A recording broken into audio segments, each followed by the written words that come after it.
For a few days in May, Jim Parsons will be three distinct things at once: a lovable physics nerd, a lovable alien, and a lovable god.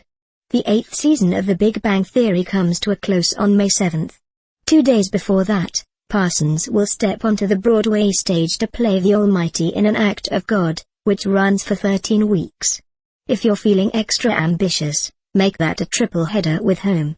Currently in theaters, DreamWorks' animated movie, in which a teenager, voiced by Rihanna, helps Parsons' lonely extraterrestrial, named Oh, adjust to life on Earth, debuted at number 1 after opening on March 27. That doesn't leave the 42-year-old actor with much blank space on his calendar, but somewhere in there he'll need to squeeze in an Emmy campaign, in hopes of collecting his 5th statue for portraying Sheldon Cooper. HuffPost Entertainment caught up with Parsons in between the avalanche to ask how he balances it all.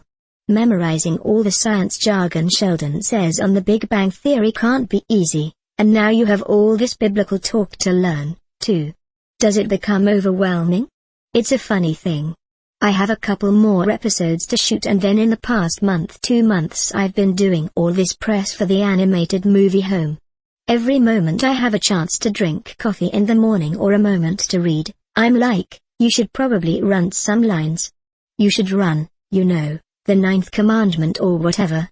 So these weird quotes and these weird phrasings just run through my head, thou art and thou shalt and things like that. It's a weird place where one might need therapy afterwards. It can be tough to deal with the Sheldon stuff, some more than others. I will say the blessing of the television show is that you only have to know it once and you can take a few takes to do it. The frightening part, and the invigorating part, but frightening before you do it part, of theater is that it's one night and one night only as far as that crowd witnessing the story that night.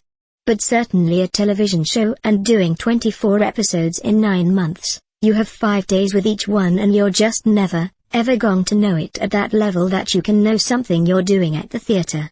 You can probably get by without fully understanding everything Sheldon is saying, but is reading the Bible part of your God preparations?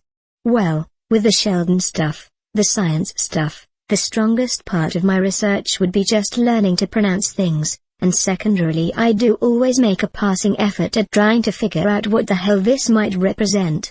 But there are times that it is literally gibberish to me and I just hope I'm putting my inflection in a place that makes it sound sort of like I know what I'm talking about.